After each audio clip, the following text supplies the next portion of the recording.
Your father was president one time. Yes. How much of that influence is urging you on?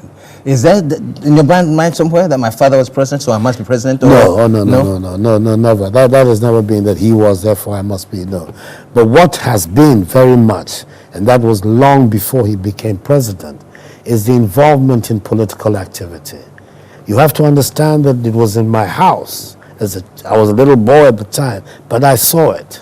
I was conscious enough to see it, that the UGCC was organized. Betty House, my father's residence in Koluoko, where I grew up, was where the UGCC leadership met. My first memories, really conscious memories, were of the 1948 riots. Yes, because my little sister, well, not my little sister, but my sister, the one immediately after me, Mama, was so scared. I had to hold her all the time because of the riots and the fires and everything going across. And it suddenly occurred to me that my father was involved in something that had this huge ramifications. And then, of course, the man who was the guardian of our family would then come in and out, and you see him, just Addo Dankwa, my Uncle Willie, and all of them, in and out of the house, and these events are taking place. It made me aware that they were involved in something very, very big and somehow very exciting. So that's how I always thought of politics, as something very exciting. And from then, of course, for the rest of one's life, he was very much part of the UGCC, UP, my father, and the others. So politics was the staple diet in our house. And he was of the view that for all the difficulties involved in it, it was the noblest thing that a man could do, to be of service to his society, to be of service to his community.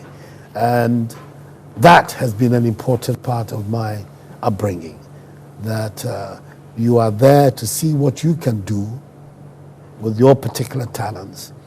And it was always his view also that, if you like, the more blessed, in quotes, life had made you, the more you were required to give something back to your society. So we'll hold it then, and when we come back, we'll take it from there. Stick around, we'll be right back.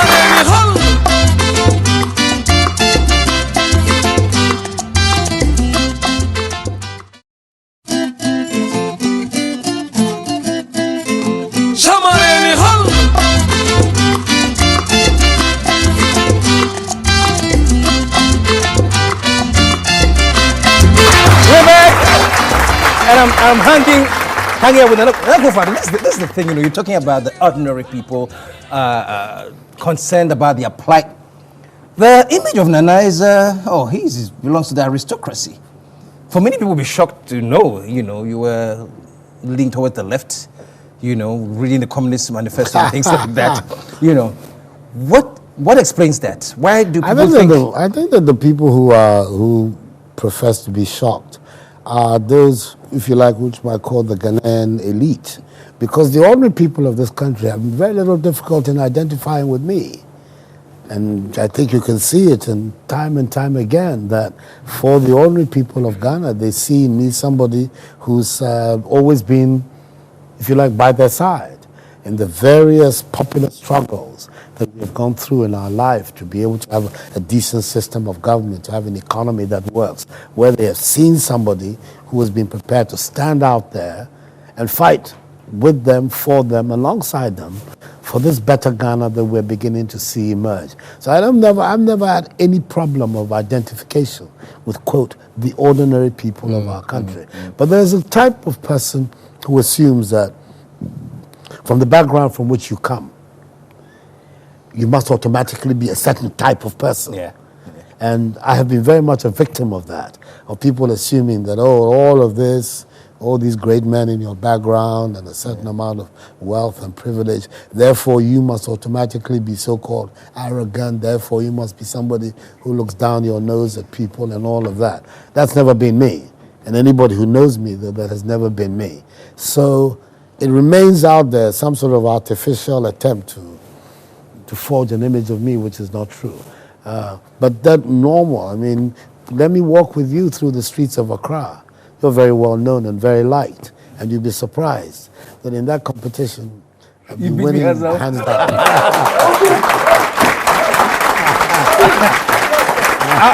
I'm taking Nana on next week. We are strolling down Nima in the context, man.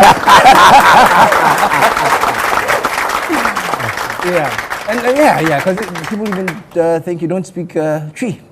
I find that extraordinary that people could think that. I mean, here I am, Member of Parliament for Abuakwa South, from where both you and I come. It'd be very difficult to be a Member of Parliament over there if you didn't speak Twi. None of the people there, at least the ones who have the vote, speak very much English. So, I mean, even that I would have thought would have occurred to people that how can this man... What I know and what I believe, and I will always insist on it, I think it's any language that you speak, try to speak it correctly. That's my belief. If you're speaking French, speak it like the French people do. It's their language. It's a certain type of courtesy, even to speak it as much as the indigenous do. They're speaking English, speak it like English people do. Somebody comes to speak Twi, you want them to speak Twi correctly. You hear a guy trying to speak Twi, you wince a little bit. Say, what I mean, why? And I think that that's my attitude as far as languages are concerned. So people think, oh, this English accent of mine, why? I grew up there, and in any event, as I say, I didn't grow up in France. But I think French people meet me, were surprised that one speaks them, the language as much as possible like them. I think that those things, is like spelling people's name correctly. I've always been obsessed about this, an obsession I inherited from my father, about this one F in our name, because the standard spelling of Akufo is double F. But for one reason or another, he chose to spell ours with one F, and that's what he gave to us. Whenever people spell it with two F, I say, you're not being courteous to me. This is how I spell my name.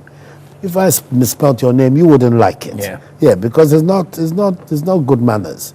I come and spell Sinteem, S-I-N-T-E-M. You wouldn't think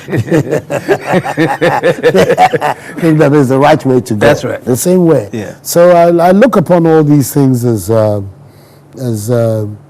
certain way of looking at the world, whereby as much as possible you try to be correct in the ways in which you handle people, in the way in which you go around doing things. Are you a very serious person? Because we talked about your picture and you talk about, well, it was a conference, we always have to have a book. Well, I mean, it's going to be very difficult for me, especially in my present condition, to say to the Ghanaian people that I'm not a serious person. So to that extent. But certainly, all those other things that come with being a human being, laughing, joking and everything. How do you chill, Nana? A lot of it is music. I'm a big, I'm very much into music. I like the world of cinema a lot. I read a lot. And also just having friends and relatives around, talking and laughing away. But laughter is an important part of my life. I'm drawn naturally to people who laugh a lot because I laugh a lot. And I think that having a sense of humor is always a very good thing because it means that you don't take yourself too seriously. And I'm very much... Speaking of sense of humor, there was one point that it was said that you say, if anybody doubts how strong I am, check out with the women. That's not exactly what I said. Perhaps it is a good opportunity for me to correct that. Okay. What I said was that there were some of the younger ones in the race who were saying that by virtue of their youth, they were stronger and more physically present than those of us who were older. And I said, well, in this world, what I know is that strength is not a function of age. You can have young men who are very weak. You can have old men who are strong as ox. And by way of a joke, I said, for instance, our ladies can tell you there are times when young men turn out not to be very effective.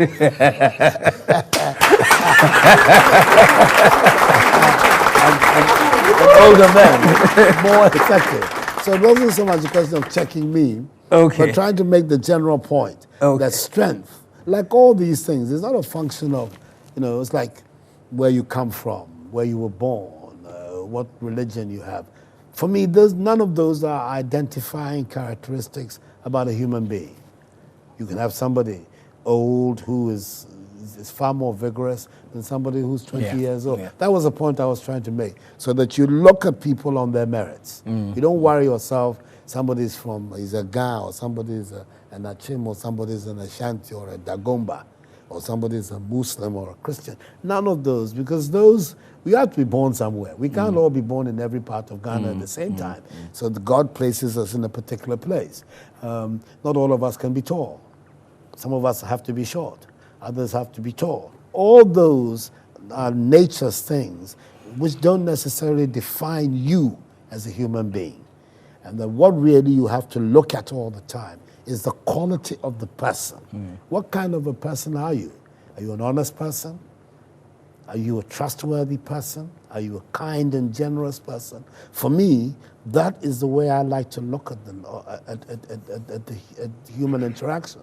And that's why I am very much against labeling of people and assuming that because somebody is a particular, they must be like this. You look at the person, you interact with the person, and you find out, yes, this person is like this. And then you have an idea really about the quality of the human being. And that was really the point I was trying to make. Don't let's concern ourselves about all those matters. They don't go to the essence of anything. The essence of the thing is, for instance, in the race we were by, at the end of the day, we're looking for the person who can win power for us. Old, young, middle-aged, Christian, Muslim, male. Well, unfortunately, in our race, there was no female. But whoever it is that can be done, don't let us tie ourselves to labels. Look at the force and the quality of the man and proceed on that basis. Now, I want to...